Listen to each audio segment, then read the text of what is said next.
Bonjour tout le monde, bienvenue au Q&A de 2011, un film de Alex Prieur-Grenier. On dit-tu Alex ou Alexandre? Ça, c'est comme ma première question, ça. Les deux me vont. Les gens qui me connaissent m'appellent Alex, ceux qui me connaissent pas m'appellent Alexandre. J'ai osé dire Alex avant même qu'on se connaisse, je suis désolé. Ah, ben, ça fait des jours qu'on s'écrit, fait que c'est bien correct.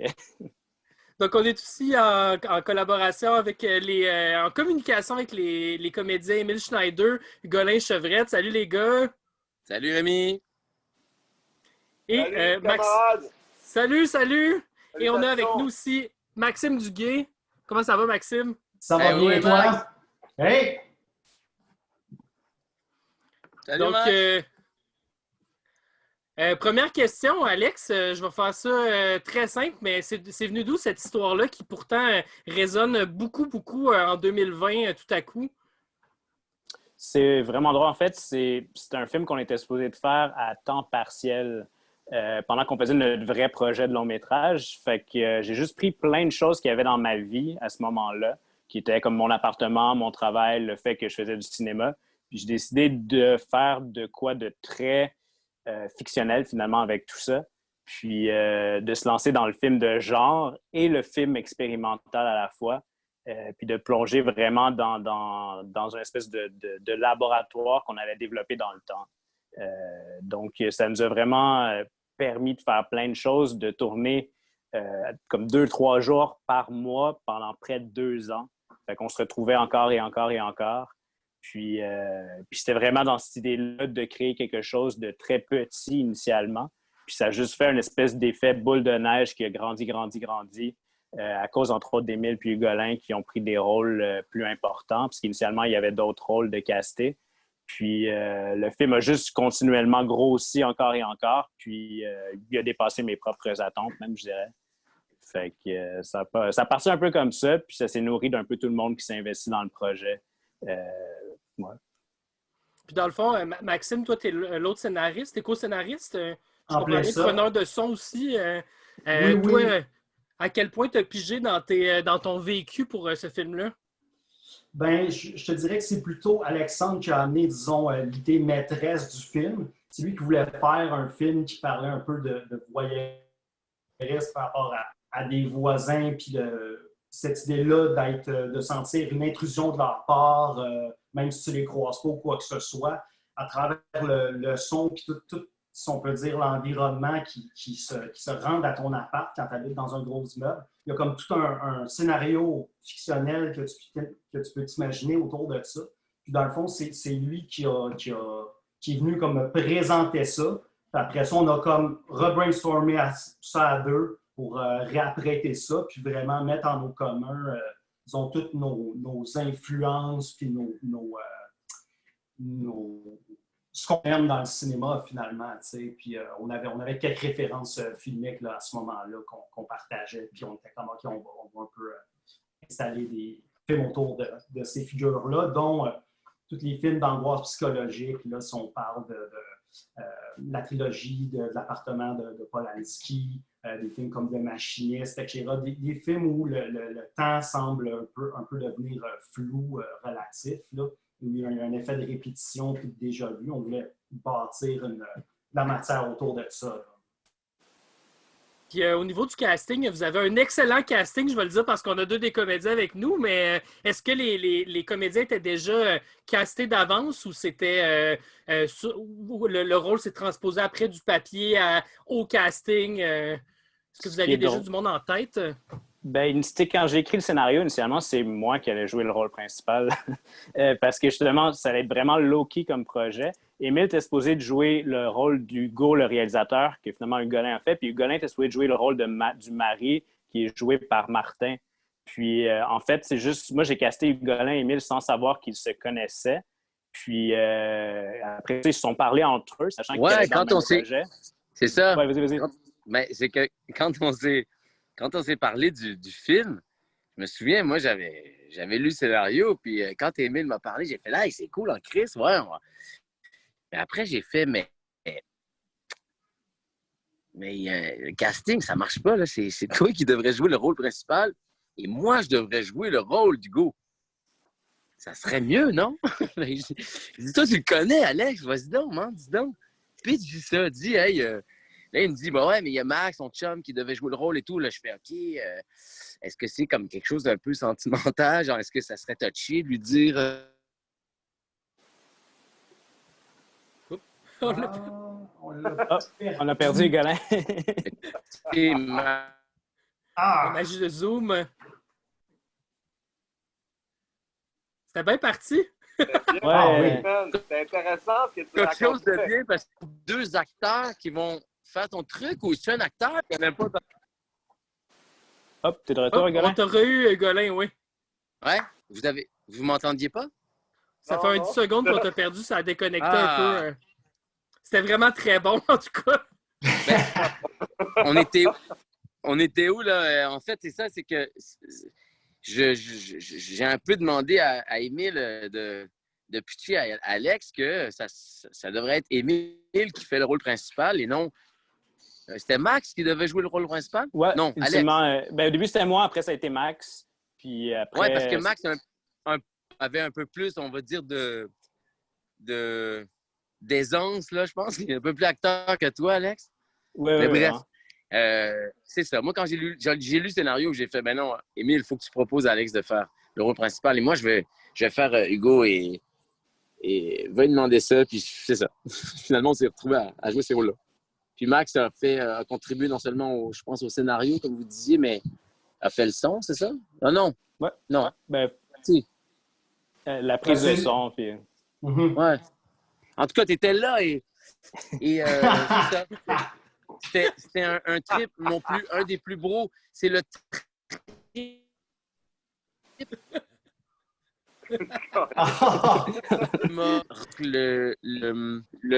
Sérieux, c'est vrai, c'est le film qui m'a reconnecté avec le désir de faire du cinéma comme je joue au football, c'est-à-dire un travail d'équipe, vraiment comme je faisais Simon le Nuage. J'ai trippé quand j'ai fait Simon le Nuage à 11 ans comme un esti de mongol. Et Alexandre, grâce au film de Alexandre Prieur-Grenier et le fait de travailler avec Émile, et on a écrit La loi, c'est la loi après parce qu'on s'est rencontrés là-dessus. Et ça a été comme une espèce de déclic entre Émile et moi qui se connaissions depuis longtemps, mais c'est ça. Ça a été un déclic pour moi artistique tellement fondamental dans ma vie. C'est ça, une belle proposition sur du long terme dans ce que je préconisais de ce qu'était la construction d'un film, tu sais. Trippé, puis voilà. Trip de gang. Puis, mettons, Émile, que je lance la prochaine question à toi. À partir de la page jusqu'à ta performance, à quel point ça a changé? À quel point tu as mis du tien, mettons, dans la performance principale?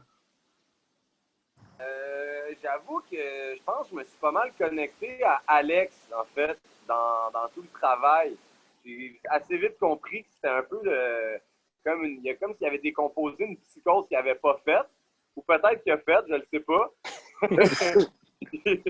Puis je pense que c'est ça, j'ai essayé de... Ben, en fait, j'ai beaucoup observé Alex, puis après, je veux pas que ça soit une mise à nu de la personne là, du tout, mais il m'a beaucoup inspiré par sa démarche, sa présence aussi, puis dans le travail, puis le fait qu'on tournait dans son appartement, que les dessins venaient de lui, c'était sur son ordinateur. On a quand même tourné ce film-là dans un 2,5 pendant 2 ans à tous les mois. C'est très étrange comme affaire, là. Puis c'est là que ça s'est fait, en fait, le travail, mais de mettre de moi, le personnage est assez loin de moi, en tout cas, je pense, j'espère. Honnêtement, je me rappelle pas de tout parce que ça fait longtemps. As-tu vu le film fini? Pas final, non. Ça sent bien. J'ai hâte de voir. J'ai hâte de voir la plongée puis après des années puis tout ça. J'ai peur de le voir un peu. Mais je pense que ça doit être normal parce qu'ici, c'est tellement décomposé, on a tourné aussi pas dans l'ordre nécessairement parfaitement non plus, mais quand même, on a quand même tenu assez l'ordre, hein, je pense, Alex. Quand même pas mal, ouais. Il y a quelques scènes ici et là, tous ceux qu'on a tournés à l'extérieur de l'appart qui sont plus déchronologisés, mais en partie, ça a été pas mal chronologique. Ce qui a fait que, justement, je pense que tu as pu embarquer dans le rôle au fur et à mesure parce que tu étais de plus en plus imbibé de cet univers-là aussi. Là. Ouais, il y a une courbe, il y a vraiment un truc qui évolue même au niveau du jeu, puis tout ça, mais tu sais, c'est un film de démarche. Là. Si on va être dans le... Je pense que c'est le plus petit plateau du Québec qui s'est retrouvé dans des salles de cinéma, honnêtement. Là, c'est assez sauté. Là, on était vraiment là, en huis clos. Là, on me faisait maquiller dans sa cuisine, collé au perchiste qui est en train de brancher ses fils. Puis, puis Alex, il a repeint son appart en noir, en blanc, en rouge. Il se métamorphosait. Puis lui-même, il l'a fait. C'était malade. C'est complètement... Transformer son appartement pendant 1 an, 2 ans. Une plongée complètement totale dans l'œuvre. C'est vraiment au niveau de la démarche, même comme acteur, avec pas juste avec Hugolin aussi, mais avec tout le reste de l'équipe. Tout le monde qui sont venus sur le set. Il y en a qui étaient là 2-3 jours. Ah ouais? Avec nous, malade. on s'est perdu pendant 3 mois. Puis là, d'un coup, bam, on se retrouvait, puis on tournait des scènes calissement intenses. Pareil, là. Je pense que, je sais pas si tout est dans le film, mais il me semble qu'on a tourné quand même des affaires assez c'est pété! Oh! Le ton aussi de ce film-là est comme comment garder ce ton-là au fil des mois puis que ça soit pas décalé. Tu sais, fait que c'est un sacré kaléidoscope sur l'imaginaire. Non, mais oui.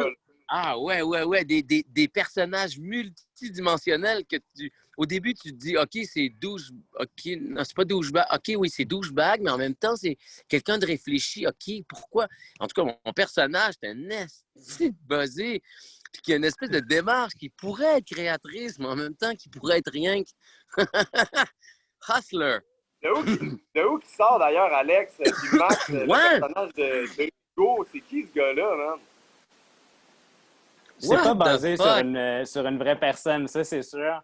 Je pense qu'il venait beaucoup d'une approche... Tu sais, c'est bizarre parce qu'on a écrit ça avant le mouvement MeToo et tout ça, mais je pense qu'il y avait vraiment l'approche du réalisateur oppressant, surtout auprès des femmes, manipulateurs, puis tout ce qui était rapport à la toxicité masculine. Je pense que c'était un peu ça qu'il voulait représenter, mais avec des aspirations de cinéma d'auteur à la Bergman, mélangées avec du soap opéra.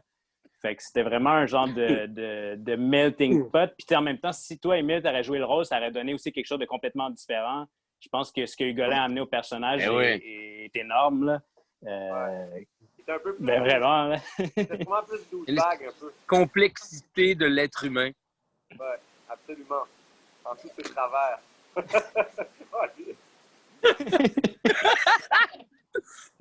Tout ça est live et ne sera pas coupé.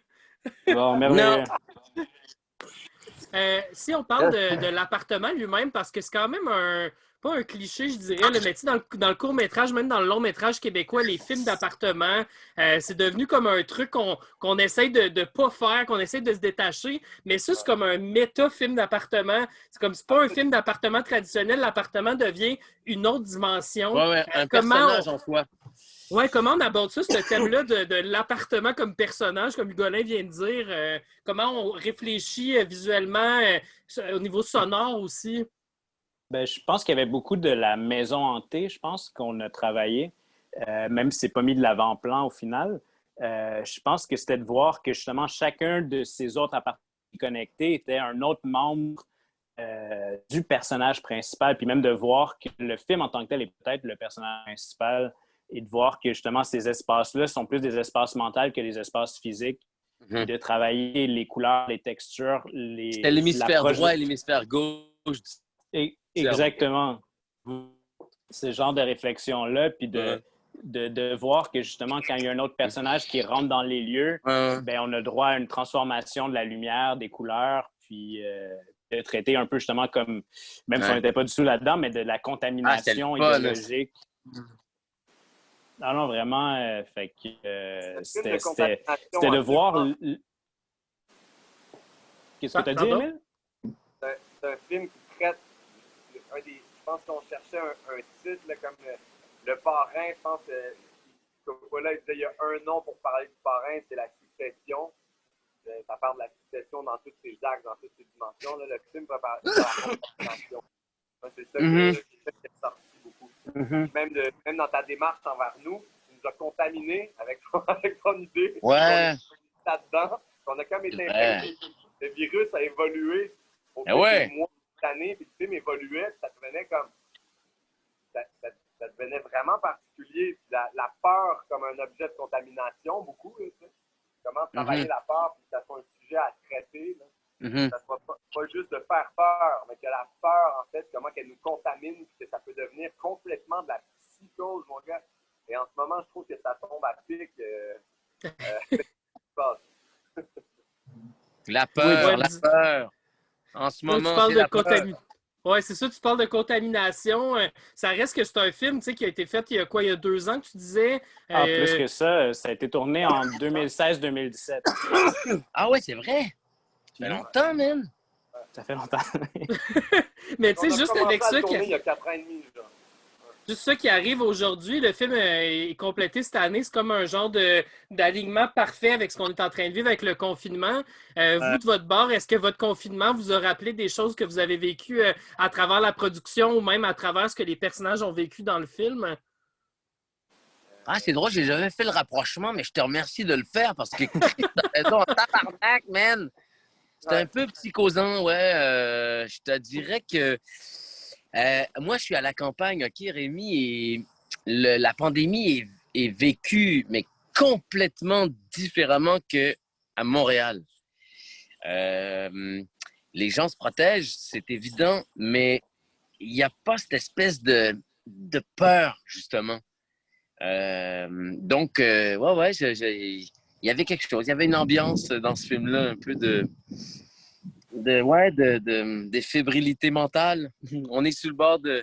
On peut tous se faire des peurs, on peut vivre des peurs, on peut, à un moment donné, se mettre à avoir peur de certaines choses.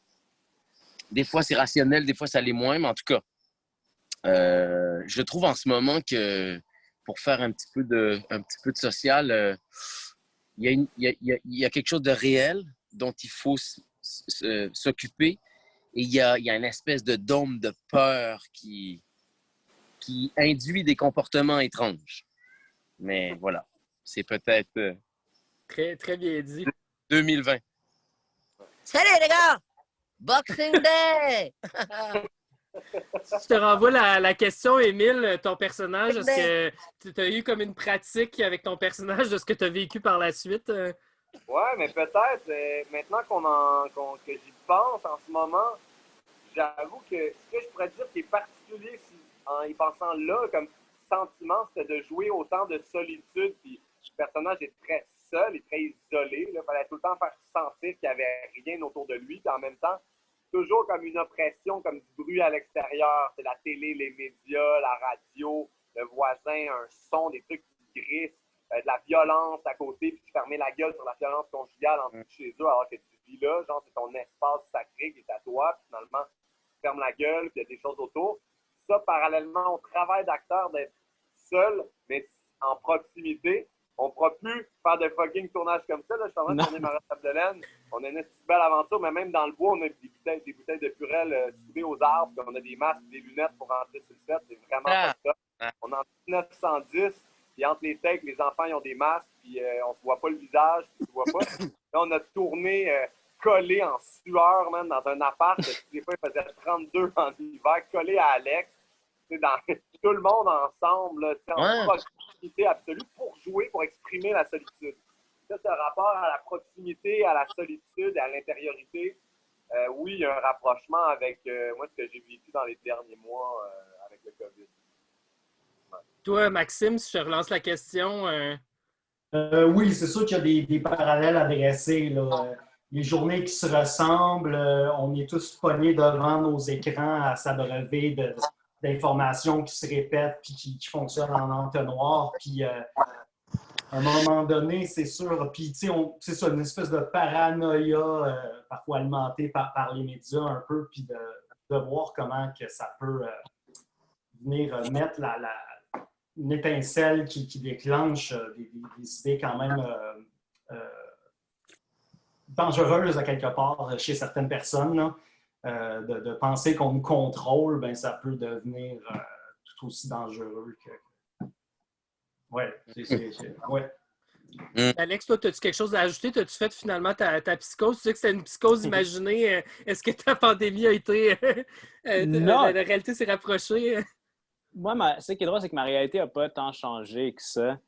Comme Mélodie, moi, je suis quelqu'un d'assez solitaire, fait que j'ai pas eu à dealer psychologiquement comme d'autres personnes qui sont habituées plus d'être en interaction continuelle. je pense que là où le rapport change, c'est avec les autres, quand tu rentres en contact avec les autres, puis que là, tu te rends compte qu'il y a soudainement une peur qui s'est immiscée entre le rapport quotidien de voir quelqu'un dans le métro ou dans l'autobus qui n'était pas présente avant. Avant, c'était juste naturel. Puis c'est ce clash-là, moi, qui m'a plus frappé, puis qui fait un certain parallèle avec le personnage du film qui a vraiment un rapport d'impossibilité de communication avec les autres personnages, puis d'impossibilité de vraiment connecter avec les autres. Fait que je trouvais que cette pandémie-là exacerbait cette idée-là où est-ce que déjà on vit dans une société où chacun est dans son coin puis fermé sur lui-même. Mais là, c'est encore plus difficile. Comme Emile dit, maintenant on a rendu les masques, on ne se voit même plus le visage. Donc, c'est sûr qu'il y a des recoupements qui se font dans tout ça. Wow. Moi, en tout cas, Good job, en tout cas.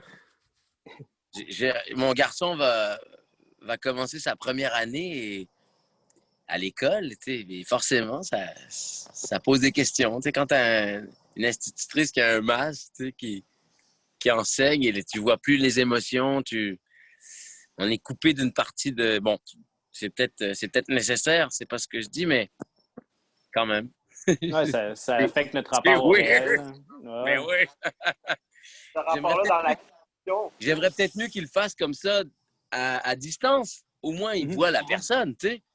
Et après ça, ben, tu te confines en gang avec tes amis, comme ça, les enfants jouent ensemble, trouver des solutions. Mais là, d'essayer de pallier au virus dans un contexte... Dans le fond, c'est d'essayer de faire comme avant, mais avec un masque, des lunettes, et des choses dans les yeux pour éviter la contamination.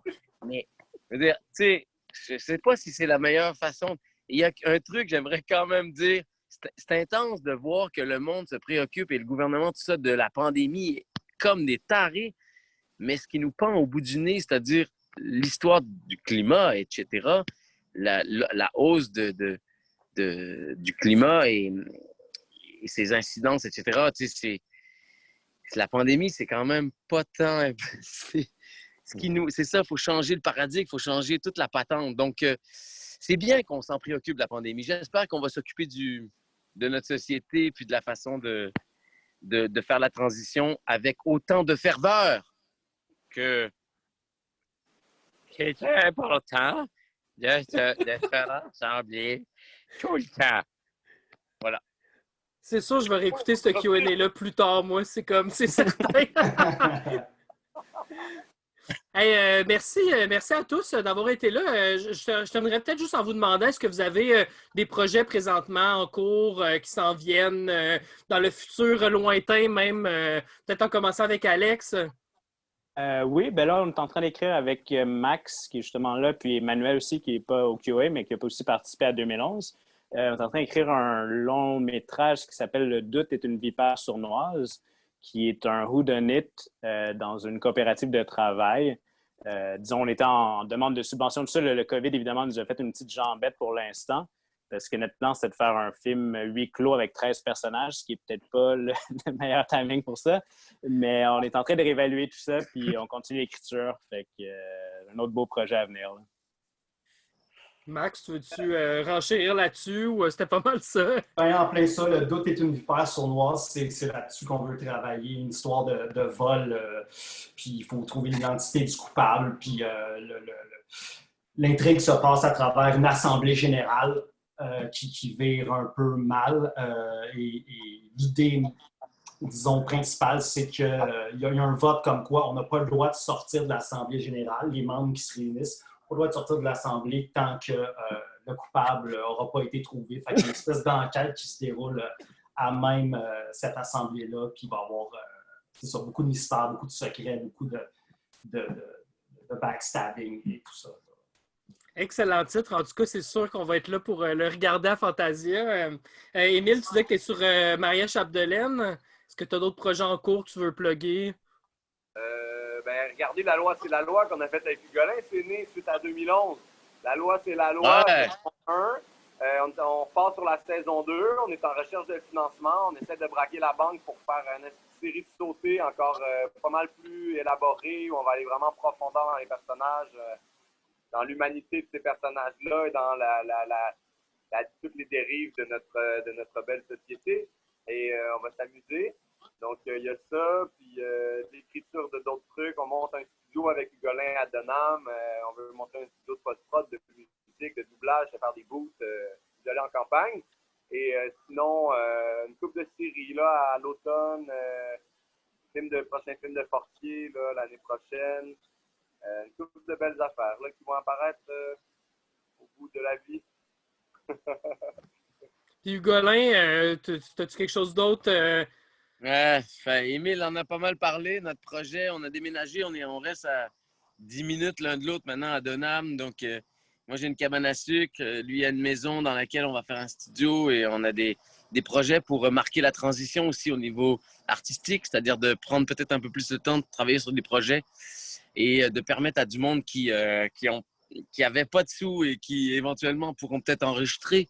En tout cas, il faut partager les choses, il faut faire la communauté, il faut continuer de créer. Donc, il y a ça. Sinon, j'ai tourné avec Didier Lambert le nouveau show à Télétoon qui va remplacer le Mike Ward Show. À Télétoon la nuit, ça s'appelle le Télétoon Show avec Didier Lambert.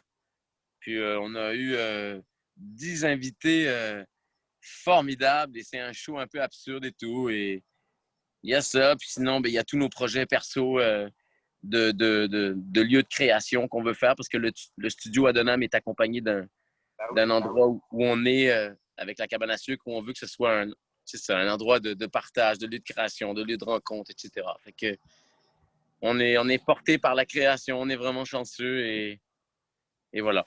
C'est cool. Cool. Ben, merci tout le monde. Je vous souhaite un grand succès avec 2011 à Fantasia. Puis, on va partager ça en masse. Nous, on va partager en masse aussi. Faites du bruit. En tout cas, ceux qui ont écouté puis que si vous avez aimé le film, c'est ça. Parlez-en autour de vous. C'est la meilleure façon de faire de la promo pour des petits films indépendants comme ça. Fait que merci encore à tout le monde. Puis, bravo à merci tout le à monde. toi. Merci à Fantasia. Merci Rémi. bravo, Yeah! guys. Ah, Yeah, j'ai hâte de voir ça. Mais Oui. en...